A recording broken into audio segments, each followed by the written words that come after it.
What's going on YouTube? It's Mike with the Pick 6 here, bringing you my USFL Stadium breakdown. With the recent switch to 4 hubs, I'm going to be taking this opportunity to break down the 4 different areas where we're going to be seeing USFL football live with these amazing ticket prices. I can't say it enough. And number 1, we're going to have Protective Stadium in Birmingham, Alabama. It's a $175 million stadium. Protective Stadium opened recently in 2021, making it the newest stadium on this list. It has a capacity of 47,100 patrons and will house the Stallions as well as the New Orleans Breakers. In its short duration, this stadium has sold out a high amount of times, but has also looked good in having only half of that crowd as well. It's fully outdoor, so I hope the Breakers and Stallions are ready for some summertime fun, and fingers crossed they join that list of acts that have sold out at Protective Stadium. And coming in at number 2, we have Simmons Bank Liberty Stadium in Memphis, Tennessee. It's the home of the Liberty Bowl, annual Southern Heritage Classic, and the Memphis Tigers, as well as countless other sports teams and events trying to compete with these classic games' legacy. This giant outdoor bowl can seat up to 58,325 people and will definitely need a good amount of people to look presentable on air. The showboats and gamblers will end up calling this place home, and I'm thinking at least one of them can put butts in the seats at $10 for an entire family for seats. It's already starting out good at the beginning of the season. Let's see how it ends up at the end. And coming in at number 3, we have the Tom Benson Hall of Fame Stadium in Canton, Ohio. Now, this is a bit of an interesting one because they do not have a team, but they have a stadium as a part of the hub system. Possibly a test out for a location in the future, possibly just going where they think they're going to have a good market. We'll see what this play is in the long term, but it's definitely a long-term play. This stadium is a legendary stadium located next to the Football Hall of Fame and other attractions, sure to bring you to see what's going on inside. While it's a high school stadium, it's one of the largest in the country as far as that goes.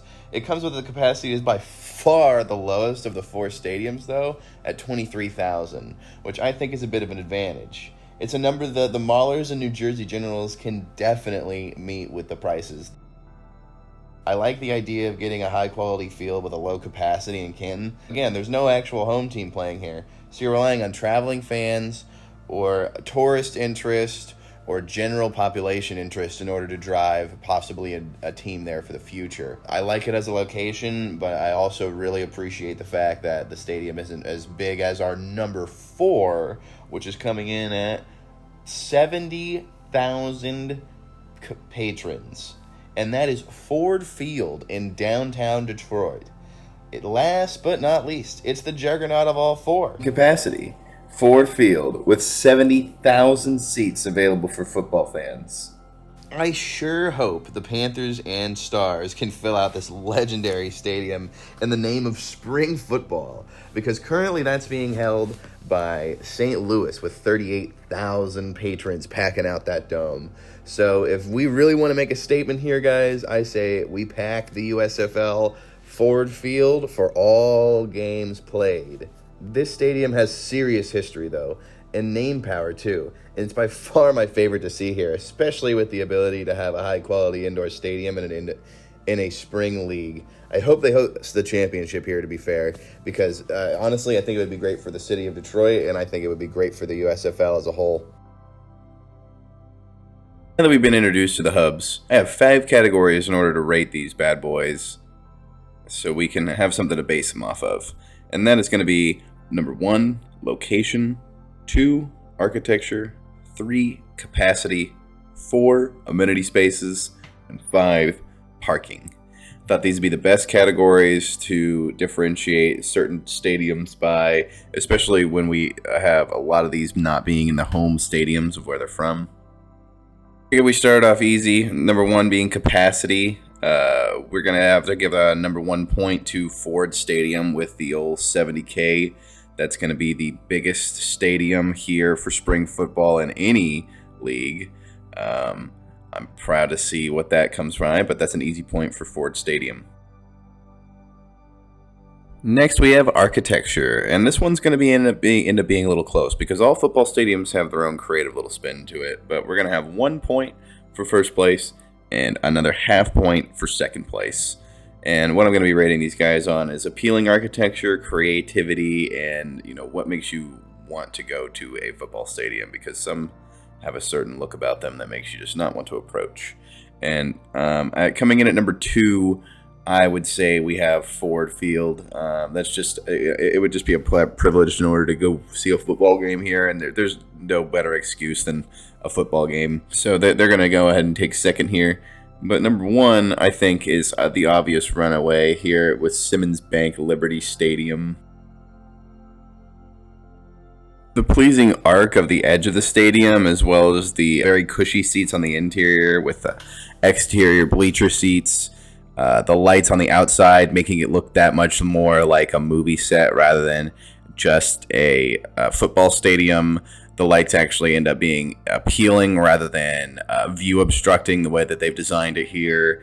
The walk-up is a traditional football stadium. It's just everything that you'd want and more from a football stadium. One of the best I've seen here in any of the leagues. The next category we're going to be covering is going to be parking. Coming in at number 2, we're going to have Ford Field. They are just most accommodated because they're ready for a pro game, just because they're ready for that big crowd, just because of that parking deck. They have a very convenient parking deck located near the stadium, as well as a bunch of other supplemental parking just because it is downtown, so people are taking advantage of that. So the spaces are available, unlike something, like around Liberty Field, where you're having to dodge a good amount of private parking. And you only have 8,000 spots readily available around the initial immediate area. Coming in at number 1, we're going to end up having the Tom Benson Hall of Fame Stadium. This is kind of a no-brainer here as far as the low capacity paired with the just immediate area around them being pretty easy to park in, as well as a lot of different parking passes and parking programs for the tourist attractions around it, making it pretty easy to sign up and find parking, as opposed to with something like Protective Stadium, where part of it's private, part of it's public, and other parts of it aren't exactly very accommodative to those around them outsiders attempting to find parking within. Next up, we're going to have the amenity spaces. We're going to be diving into all 4 teams' amenity spaces here, with the top 2 getting the separation of 1/2 point for second and 1 point for first. Would say the basics here that we're going to see with everybody is going to be obviously your in-game complimentary food and soft drinks with indoor climate-controlled areas and certain parts of the stadium, while other stadium parts are kind of half inside, half outside. With Ford Field kind of breaking away from that with a main concourse and having a lot of separate games and areas that you can participate in, as well as different club areas, separate different little private suites. Also offered by all 4 stadiums, but Ford Field having the majority of that open to most people. But that would be about it for Ford Field. The Simmons Bank Liberty Stadium, they are going to have a recruiting lounge, a stadium lounge, a media workroom, corporate event areas, any kind of private activity areas, all with a viewing of the football field. They have concession stands, elevators, the normal field lighting. Moving on to Protective Stadium, the home of the Birmingham Stallions and New Orleans Breakers. They don't have anything set them very well aside from most others.